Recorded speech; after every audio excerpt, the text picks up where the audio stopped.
राम राम जी। ये गैस माता का बहुत बढ़िया भजन लेके आई है, जिनके गैस वे संक्रांत न पड़ेगी और वे बहुत बढ़िया भजन है। सुन के बताइए हमारा भजन किसा लग गया। बोल गैस माता की जय। कण कण में समाई मेरी ये गैस माता, कण कण में समाई मेरी ये गैस माता। घोड़े में समाई घोड़ा में समाई, घोड़े में समाई घोड़ा में समाई, गणपत में समा गई ये मेरी ये ग्यारस माता। गणपत में समा गई ये मेरी ये ग्यारस माता। कण कण में समा गई ये मेरी ये ग्यारस माता।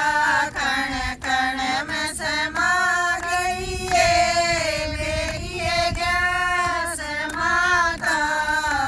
ब्रह्मा में समा गई विष्णु में समा गई, ब्रह्मा में समा गई विष्णु में समा गई, वेदों में समा गई ये मेरी ये ग्यारस माता।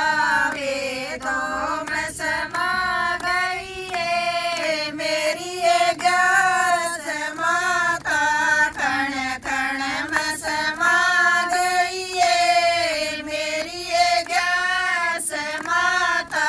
कण कण में समा गई ये मेरी ये ग्यारस माता।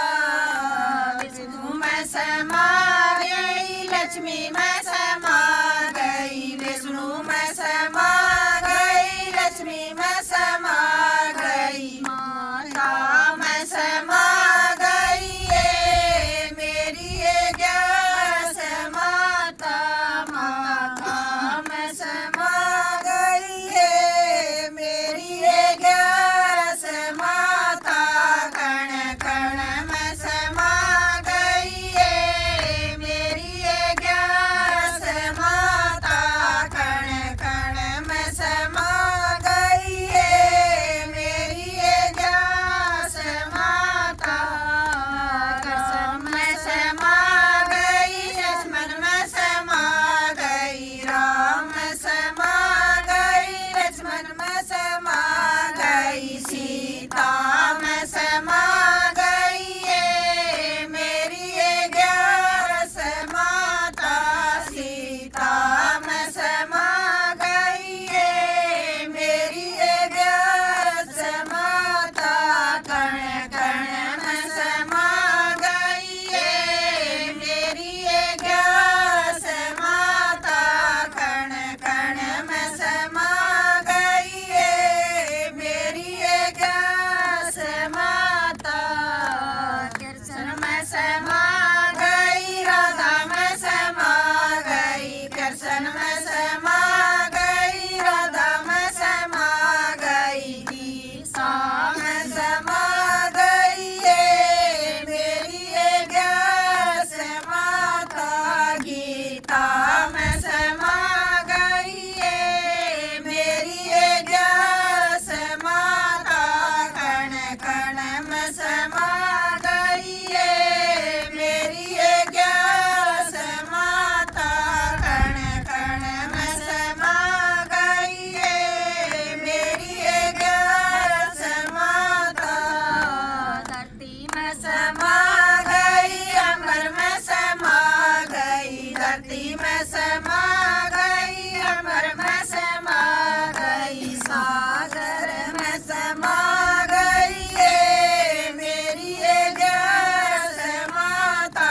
सागर में समा गई ये मेरी ये ग्यारस माता। कण कण में समा गई ये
सत्संग में